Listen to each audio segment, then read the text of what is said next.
วันนี้เป็นเรื่องที่ถึงจะเหมือนกับพูดยากนะครับแต่ว่าถ้าเกิดไม่พูดออกไปเนี่ยก็จะเกิดปัญหาได้ในการทำงานในระยะยาวครับ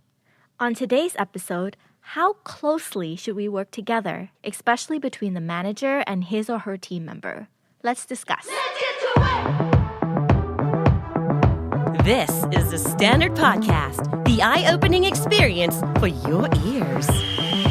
สวัสดีครับผมบิ๊กครับ สวัสดีค่ะบีค่ะและนี่คือพอดแคสต์ที่จะช่วยคุณใช้ภาษาอังกฤษในการทำงานได้อย่างมั่นใจและได้ผล You'll be more confident and more proficient using English language as a tool to be successful in your career.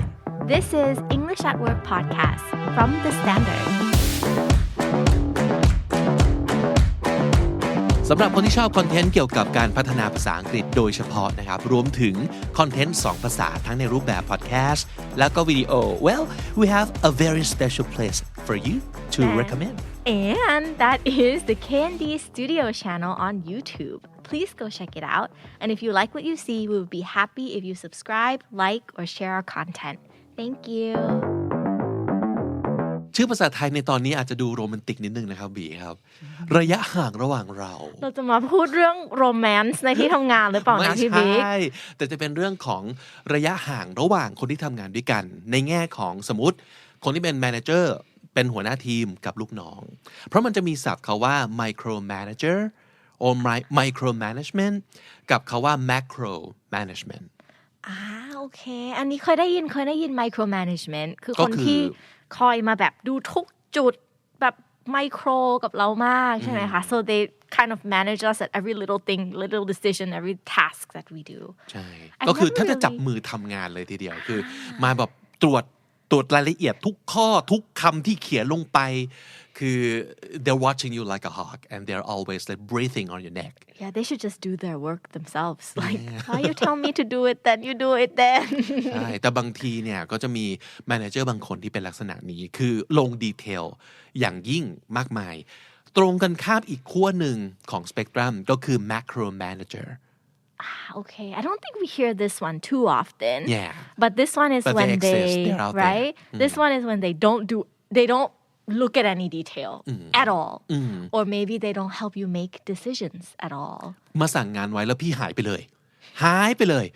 ตามตัวไม่ถูกเลยว่าเวลาเกิดปัญหาแบบ how do we reach our manager หายไปเลยแล้วก็ไม่ลงมาแบบช่วยหลายๆคนอาจจะรู้สึกอย่างเงี้ยครับคือเหมือนโดนทิ้งพี่ทิ้งไปเลยพี่แมเนเจอร์ทิ้งไปเลยหัวหน้าแบบไม่ดูแลไม่ใกล้ชิดก็จะเป็นความไม่พอดีของสองขั้วคำถามคือตรงกลางคืออะไรเรียกว่าอะไรแต่คำตอบสำหรับผมนะครับตรงกลางไม่มีหรอกอ้าวเหรอเพราะมันอยู่ที่คนสองคนเป็นยังไงแล้วมาหาว่าเราต้องการยังไงร่วมกันมันไม่มีการว่าโอเค best way to manage people คืออะไรแต่มันต้องหาแล้วปัญหามันจะเกิดขึ้นเมื่อต่างคนต่างไม่รู้ว่าอีกคนต้องการยังไงหรือต่างคนต่างไม่ยอมปรับตัวเช่นรู้ว่าน้องอยากได้แบบนี้แต่ก็พี่เป็นอย่างงี้พี่เป็นอย่างงี้พี่ก็อยากจะทำอย่างงี้ก็จะเกิดความไม่พอดีกันเกิดขึ้นมันก็เลยนำมาสู่เอพิโซดนี้ครับบีว่าเราจะแก้ปัญหายังไงดีถ้ารู้สึกว่าระยะห่างระหว่างเรากับหัวหน้าหรือเรากับผู้จัดการหรือว่าเราในฐานะผู้จัดการกับลูกน้องเนี่ยมันไม่พอดีกันแล้วเกิดปัญหาขึ้นOkay. Do you have a kind of manager that you prefer? Me, personally? Yeah, personally. Well, if I have to choose between these two, I would choose macro manager. Really? Yeah. So let me be. I will figure it out. Yes. You prefer that to somebody that's like, like watching you like a hawk. All over me all the time. Breathing on your neck kind of thing. ถ้าต้องเลือกนะซึ่งจริงๆเรารู้สึกว่าเราอยากจะปรับจูนแหละหายไปเลยก็ไม่โอเคเพราะก็เหงาเหมือนกันหรือเคว้งเหมือนกันเราก็อยากได้advice หรือว่าประสบการณ์นะเขามีประสบการณ์มากกว่าใช่ไหมเราก็อยากจะ make sure บางอย่างกับเขาเหมือนกันแต่ถ้าเกิดให้เลือกเทียบกันระหว่างคนที่แบบโอ้โหจับมือเราทำเนี่ยงั้นขอแบบไม่ค่อยต้องเจอกันดีกว่านานๆทีแบบพบกันครั้งละ1 ไตรมาสก็โอเคอะไรเงี้ยยังดีกว่าเจอกันแบบทุกวินาทีจริง And how about yourself? Well, I think for me, my answer might depend on like the number of years I've been working. Oh, I see. Yeah, I think like if I just started out, I'm thinking about myself but before when I just graduated and like first jobber in the first job, I would prefer a micromanager because I don't really know how to do things. I want them to like tell me that I'm doing the tasks correctly. And I think it boosts my self-esteem a little bit if I'm doing it correctly, of course, right? Yeah. If I just come out of, school and then suddenly this manager just gives me a task and then disappears, I'll be like, I have no idea what I'm doing, But now that I've had like some experience working for like a couple of years, I think I would prefer macro management because I feel like I kind of know how I like to do things. And I think it's also important that if you prefer macro managing, maybe you need to be a person to know when to ask for help. Like you have to know when is the time that you need to find this manager now. Right. You don't shy away from asking for help. Yeah. เพราะบางคนจะมีความรู้สึกว่าไม่กล้าขอความช่วยเหลือเพราะจะดูเหมือนไม่เก่งดูเหมือนแบบดูแลตัวเองไม่ได้ก็จะไม่กล้าขอเลยทั้งที่บางทีมันก็จำเป็นนะ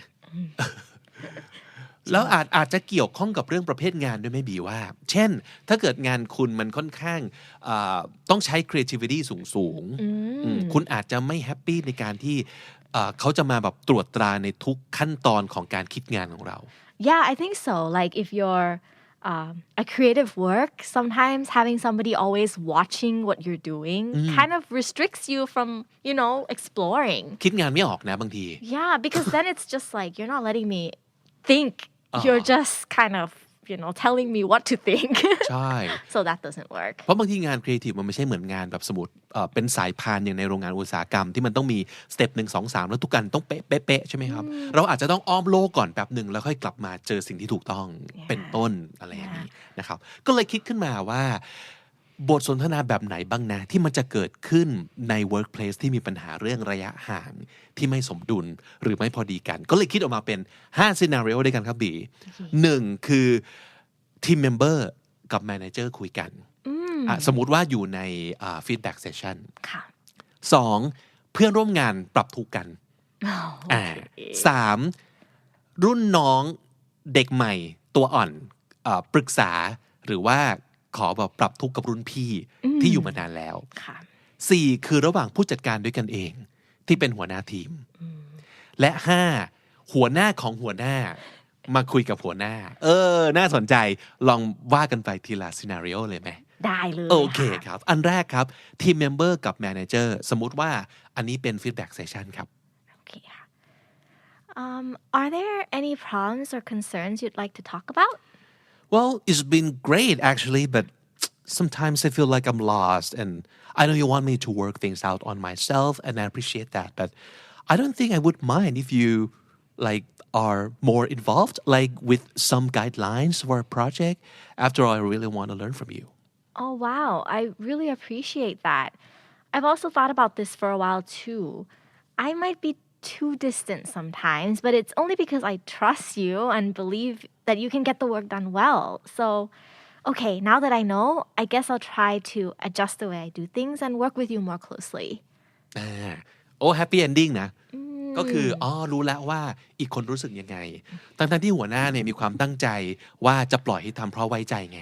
ใช่ไหมเชื่อว่ายังไงน้องก็ทำได้ซึ่งจริงๆบีว่าส่วนใหญ่มันเป็นแบบนี้นะเวลาเราแบบมีปัญหากับหัวหน้าเราอะไรอย่างเงี้ยค่ะบีว่าหลายๆครั้งมันมาจากการที่ maybe you just haven't communicated how you prefer to work right so the manager might think that you prefer that I leave you alone but when you're actually really struggling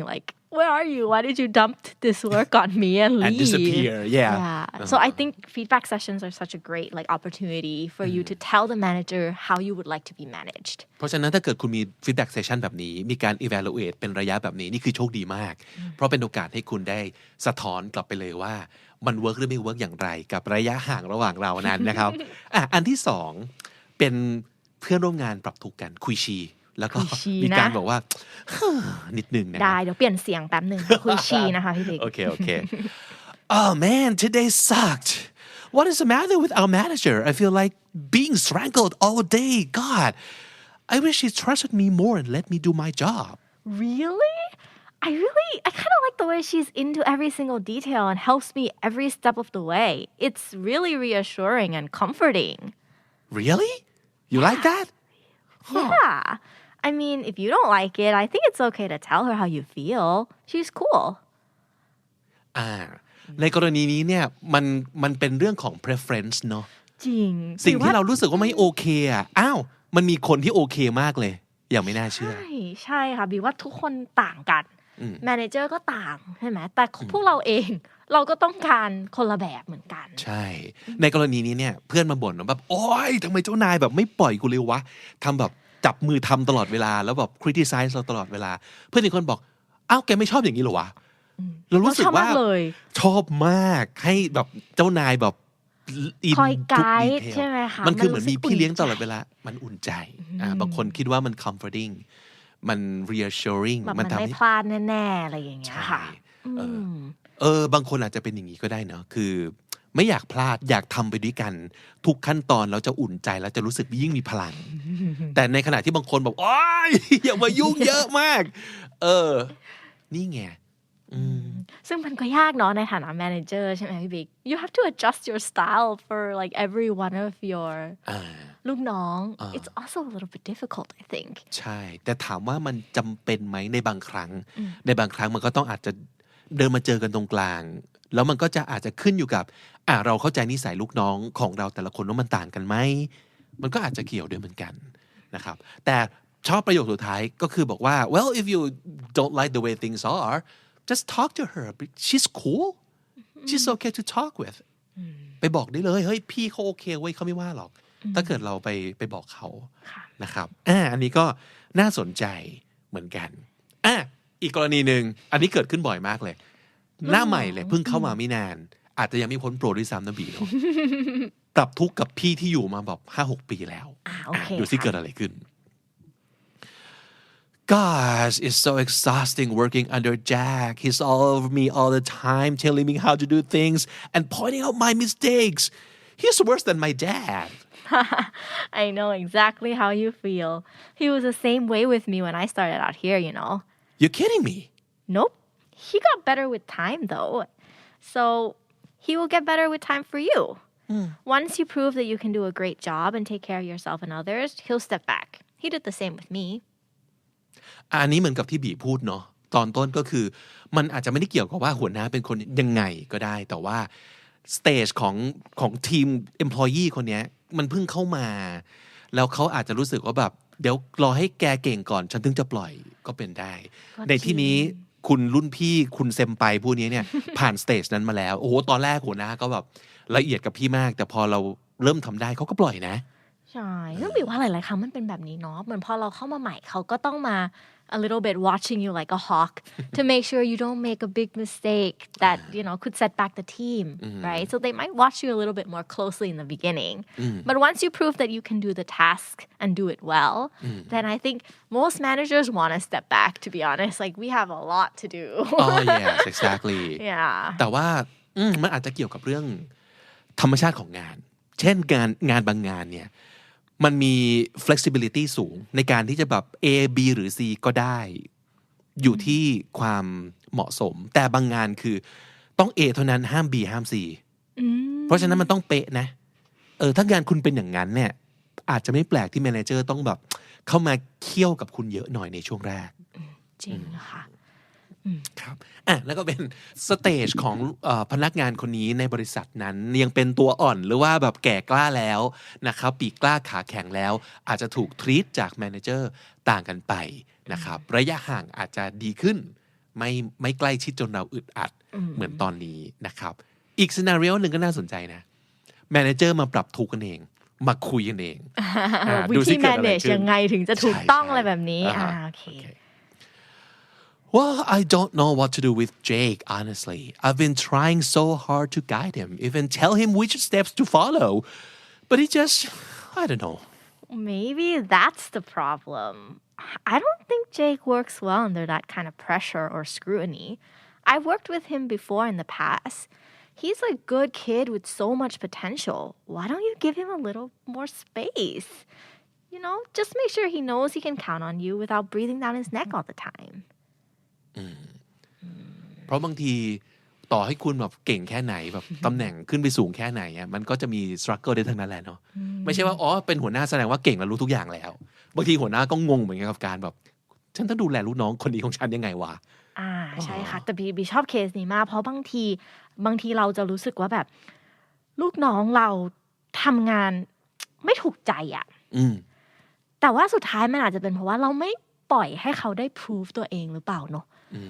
แบบ we feel like this person this ลูกน้อง they don't shine they seem to not really know what they're doing but maybe it's a reflection on you because you guide them the whole time that they can't really show their true potential so sometimes maybe stepping back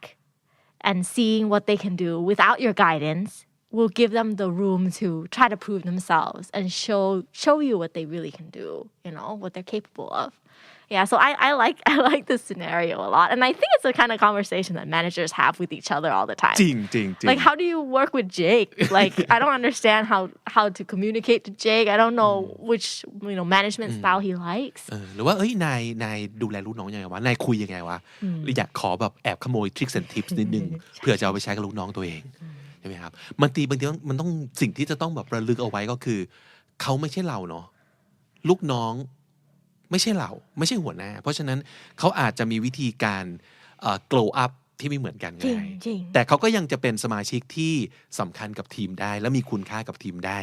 แต่แค่ในแบบที่ไม่เหมือนกับคุณเป๊ะบางครั้งถ้าเกิดเรารู้แล้วว่าเขากับเรามันต่างกันก็ต้องปล่อยให้เขาชายอย่างเขาที่เขาควรจะเป็นการแบบบอกทุก steps to follow อาจจะกลายเป็นสิ่งที่ไม่ดีเลยก็ได้นะครับทั้งที่แบบเราพยายามเต็มที่แล้วในส่วนของเราเนาะก็คือเราทำเต็มที่เราไม่รู้จะทำยังไงอีกแล้วต้องทำยังไงกับลูกน้องคนนี้วะก็ลองเปลี่ยนดูถ้ารู้สึกอย่างนั้นก็ maybe we should try something different maybe that will work อีกอันนึงก็ยิ่งน่าสนใจเข้าไปอีกเรามักลืมนะว่าหัวหน้าก็มีหัวหน้าของเขาเหมือนกันในที่นี้คือหัวหน้าของหัวหน้าแบบ big boss super big boss มาคุยกับบอสเพราะว่าเขาอาจจะเห็นอะไรบางอย่างมาดูซิเกิดอะไรขึ้น Everything okay there could be How's it going with your new hires Not so good so far It's so hard to manage the Gen Zs I've been trying the whole manage by not managing thing But I don't know Is that what they want? Have you asked? No, actually. I mean, I just assumed the new gen would prefer, us to stand back a bit, us dinosaurs, not getting too close, let them do things their own way. I think it's not the generation thing. It's an individual thing. Really? Okay, well, I guess I'll have to get to know them more, huh?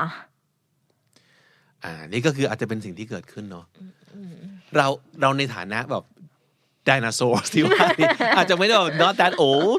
but we are of an older generation compared to like Gen Z people right so we try to be hip and cool do the whole freedom independent thing ไม่อยากเราไม่อยากเป็นเหมือนพ่อเราไม่อยากเป็นอย่างหัวหน้าเราสมัยก่อนเราก็เลยแบบทำไปเลยน้องพี่ให้อิสระเต็มที่เลยแล้วก็ยังอะไรจะอะไรอีกวันนี้นี่อุตส่าห์แบบทำตัวคูลแล้วนะแต่คุณพี่บิ๊กบอสนี่ก็มาให้ข้อคิดที่น่าสนใจคือแล้วถามยังว่าเขาอยากได้แบบนี้จริงหรือเปล่า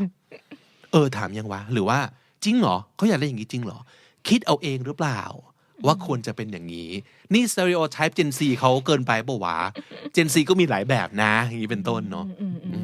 I think another thing that we like to stereotype is that people would only feel proud of their work if they have ownership. I mean, I think that's the general rule of thumb. We always say, we want to give them ownership, which always equates to we're going to step back and let them do their own thing. But then I think if you ask them, I think sometimes they'll feel yeah, I want to do my own thing sometimes, but sometimes I also need your help.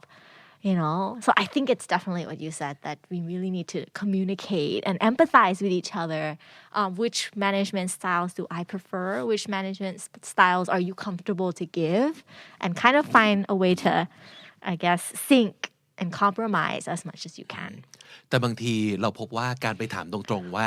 น้องอยากได้ management style แบบไหนน้องก็จะตอบไม่ถูก น้องตอบไม่ถูกนะถูกปะ เพราะว่าเขาเองก็ไม่รู้หรอกมันอาจจะต้อง หาวิธีอื่นบีคิดว่าเราใช้วิธีอะไรได้บ้างในการหาระยะห่างที่เหมาะสมระหว่างเรากับลูกน้องหรือว่าลูกน้องกับหัวหน้า I think it's just to do it like as in to just try one way to manage and then have periodic check-ins along the way to see how everything is doing promote like discussion in the workplace about whether are you happy with not only the whole are you happy with culture here but directly asking are you happy with the way I manage you because sometimes we talk so much about like are you happy in this workplace it's like yeah my friends are great everybody's nice but if you ask directly like are you happy about with the way I manage you can I be a better manager for you in which way then it becomes a much more enlightening conversation about what exactly you can do as a manager มันจะเป็นเรื่องที่คุยกันได้ง่ายกว่าที่คิดก็ได้เนาะคือถ้าสมมุติเกิดเราเข้าไปถามด้วยอารมณ์ที่อยากจะให้มันเวิร์กจริงๆระหว่างเป็นเคมิสตรีที่ดีในทีมซึ่งอาจจะไม่ใช่เคมิสตรีเดียวกับทั้งทีมก็ได้นะแต่ว่าระหว่างคนสองคนที่มันต่างกันจริงๆแล้วไม่จำเป็นจะต้องเหมือนกันทั้งทีมอ่ะมันเป็นเรื่องอินดิวิวดัลจริงๆนั่นคือสิ่งที่เราค่อนข้างเชื่อเพราะว่าอย่างลูกน้องของเราก็เป็นอย่างนั้นเหมือนกันบางคนต้องการให้เราลงไปอะไรกับเขาเยอะหน่อยบางคนต้องการให้เราปล่อยเขามากหน่อยประเด็นคือเราหาทางทำความรู้จักลูกน้องเราในแง่นี้แล้วหรืออย่างนอกเหนือจากรู้ว่าคนนี้เขาชอบกินอะไรหรือว่าคนนี้เขามีสกิลเรื่องอะไรอย่างเงี้ยแต่ว่าทำงานยังไงนะมันถึงจะพอดีระหว่างเขาและเรา And that concludes our show for today. We hope it can help you with the problems you might have. And thank you so much for joining us on Spotify, Apple Podcasts, or wherever you get your podcasts. แล้วถ้าเกิดเจอเราบน YouTube อย่าลืมกด subscribe แล้วก็กดกระดิ่งแจ้งเตือนเอาไว้ด้วยครับ และถ้าใครมีปัญหาอะไรก็ตามเกี่ยวกับการใช้ภาษาอังกฤษในการทำงานถามมาได้เลยนะคะ Just write down your questions in the comment section below. Alright, that's it for today. We're out of here. วันนี้ผมและบีต้องลาไปก่อนครับแล้วเจอกันใหม่ในเอพิโซดต่อไป Until then, take care. Have a great day at work.